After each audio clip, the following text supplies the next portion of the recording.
Le report de l'Euro 2020 à l'été 2021 est-il une aubaine pour l'équipe de France?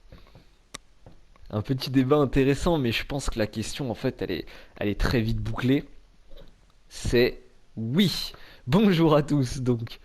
Bienvenue dans cette vidéo. On va parler de la chance finalement qu'a l'équipe de France. Pour moi, c'est une chance qu'a l'équipe de France de voir cet Euro reporté.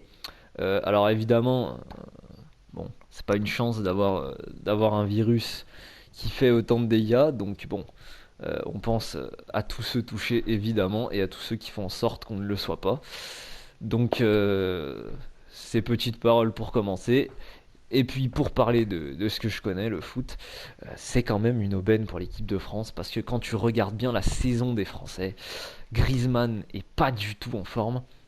Paul Pogba, est-ce que c'est encore un joueur de foot cette année? Entre les matchs qu'il a pas joué, entre la forme qu'il a jamais eue, moralement, est-ce qu'il est encore bien à United? Je sais pas comment il vit, à mon avis, ça doit être compliqué. Bon, Samuel Umtiti est en train de redevenir titulaire un peu au Barça, mais bon, ça tourne pas des masses non plus. Jusqu'ici, c'était Clément Langlais, sauf que du coup, Clément Langlais, eh ben, il est plus titulaire, donc ça, c'est compliqué. Lloris est revenu d'une blessure un peu chiante, mais il a l'air plutôt bien. Au pire, je trouve quand même que Mandanda est un bon goal cette année, donc Lloris Mandanda, ça justice, ça allait, c'était pas trop un problème. Euh, Après, voilà, beaucoup d'incertitudes. Euh, donc ceux que j'ai cités, on peut continuer à en citer d'autres, hein. Euh, Ousmane Dembélé, blessé, qui aurait sûrement pas pu jouer la compétition. Bon, Kingsley Coman, blessé un mois sur deux, donc je sais pas. Est-ce que tu peux emmener un mec comme ça? Enfin, il suffit qu'il soit blessé le mois de l'Euro et puis c'est cramé, quoi. Donc voilà, un peu compliqué.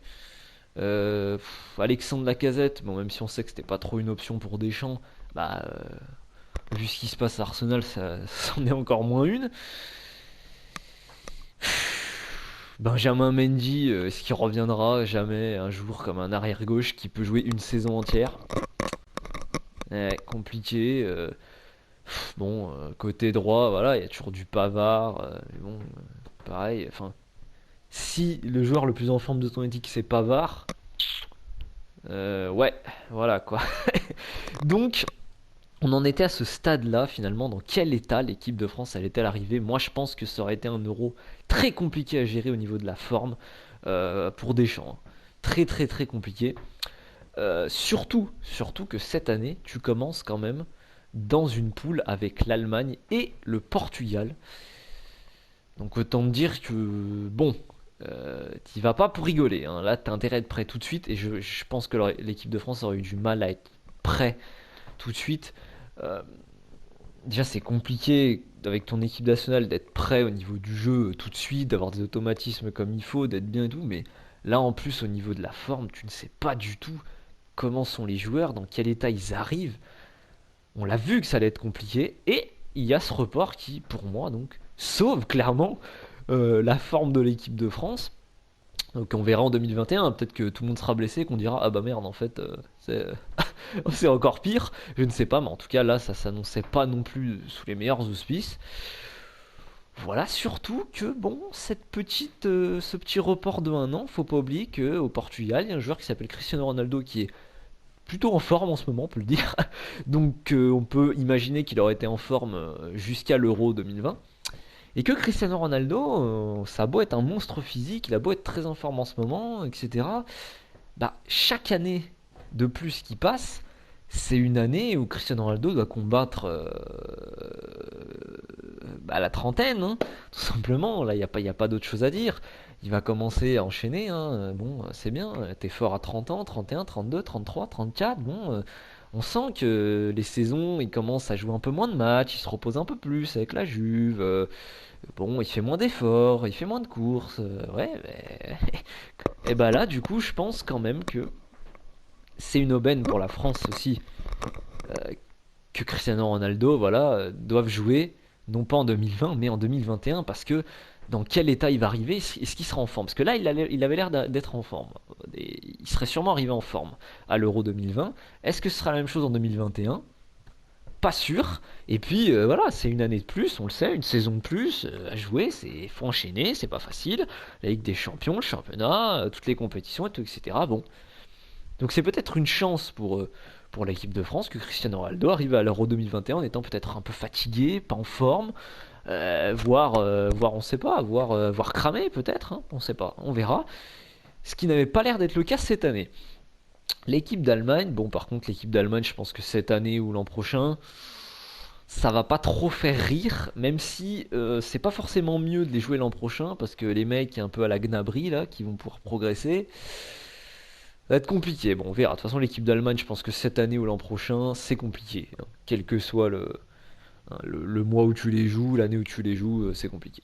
Donc voilà. Mais clairement, l'équipe de France là vient d'avoir une opportunité de se racheter au niveau de la forme de ses joueurs. Alors après, autant j'ai dit que c'était une aubaine pour l'équipe de France, par contre pour certains joueurs de l'équipe de France, je pense notamment à certains attaquants de pointe qui revenaient titulaires à Chelsea, Olivier Giroud, bah est-ce qu'il va le jouer son euro, hein? Parce que là il l'aurait joué et sûrement en tant que titulaire, hein. Il y a des chances. Le problème c'est que là, bah 2021, où est-ce qu'il sera? Est-ce qu'il sera encore à Chelsea? Ça déjà à mon avis je pense pas. Mais est-ce qu'il sera titu? Est-ce qu'il jouera dans une équipe suffisante? Est-ce qu'il n'y aura pas des mecs devant lui meilleurs? Lui, à mon avis, pour Giroud, ça va être compliqué, hein. Faudra voir aussi pour d'autres joueurs, mais les états de forme et tout, où est-ce qu'ils vont? Pogba, je pense quand même a une grosse carte à jouer, parce que normalement, un Pogba en forme qui joue régulièrement, il est titu indiscutable, quoi. C'est quand même un mec de très grand talent. Là, on l'a vu à United, c'est compliqué. Qu'est-ce qu'il va faire l'an prochain? Est-ce qu'il continue à United? Est-ce que logiquement il part? Mais pareil, s'il part, est-ce qu'il va être performant? Tout n'est pas sûr. Griezmann, pareil, il va falloir qu'il parte du Barça ou alors qu'il se mette à jouer correctement avec Messi. S'il n'est pas capable de le faire, bah il faut changer. Parce que quand tu vas arriver dans des dynamiques, il y a un moment où tu arrives dans une équipe de France où Anthony Martial, Nabil Fekir, j'en sais rien, Florent Thauvin, on sait pas ce qu'il va faire l'an prochain, il peut faire une très belle saison. Ben Yedder, il y a des mecs. Kingsley Coman, il y a des joueurs quoi. Kylian Mbappé évidemment, je sais pas citer. Mais voilà, falloir faire attention tout le monde, hein. On sait jamais, hein. La place c'est pas sûre et certaine.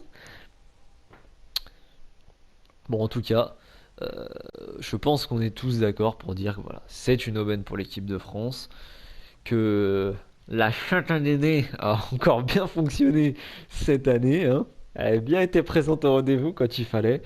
On est évidemment déçu que ce soit, puis triste que ce soit pour ce genre de raison-là. Mais bon, en tout cas, on va arriver en 2021 avec donc, à mon avis, une équipe de France plus forte que cette année et je pense une équipe du Portugal moins forte. Ouais. Parce que pareil, là t'as un Renato Sanchez qui revient très en forme et tout. Est-ce que ce sera pareil? Les dynamiques c'est très important quand tu arrives dans une compétition. À voir, à voir. En tout cas, la France peut tirer son épingle du jeu pour l'an prochain et peut-être grâce à ça. Voilà.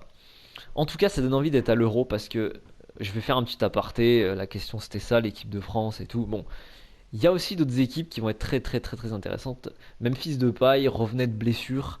Dans quel état il aurait été, s'il aurait vraiment pu jouer et tout. Il sera normalement, hein, en 2021 du coup remis quand même j'espère. Donc l'équipe des Pays-Bas, pareil cette année, bon, de Ligue de Jong ça va encore un peu au Barça, de Ligt fait pas une incroyable, il fait pas une saison aussi bonne que celle de l'an dernier à l'Ajax. Donc peut-être qu'ils vont eux aussi pouvoir retrouver une dynamique parce que pareil, Van Dijk, Wijnaldum, il y a des joueurs dans cette équipe des Pays-Bas.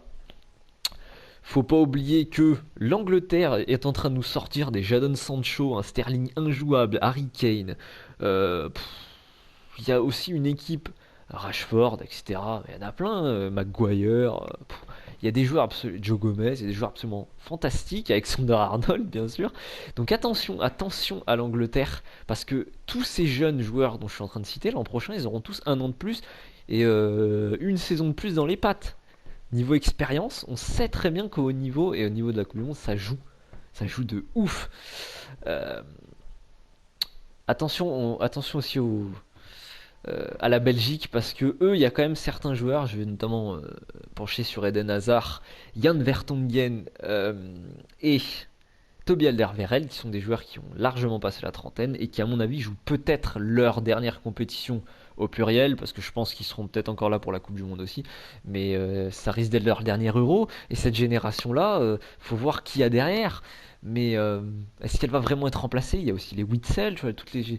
Bon, Fellaini, je pense que c'est un peu cramé là déjà en termes de niveau. C'est déjà plus ça. Mertens, c'est pareil. Est-ce qu'il va pouvoir encore jouer beaucoup de compétitions? Cette équipe de. Bon, après, t'as encore des joueurs, Lukaku, De Bruyne, Courtois, ils sont encore pas vieux, ils vont encore jouer 2, 3, 4 compétitions peut-être, nationales. Internationales, pardon, donc voilà, mais cette génération de la Belgique, c'est maintenant quoi.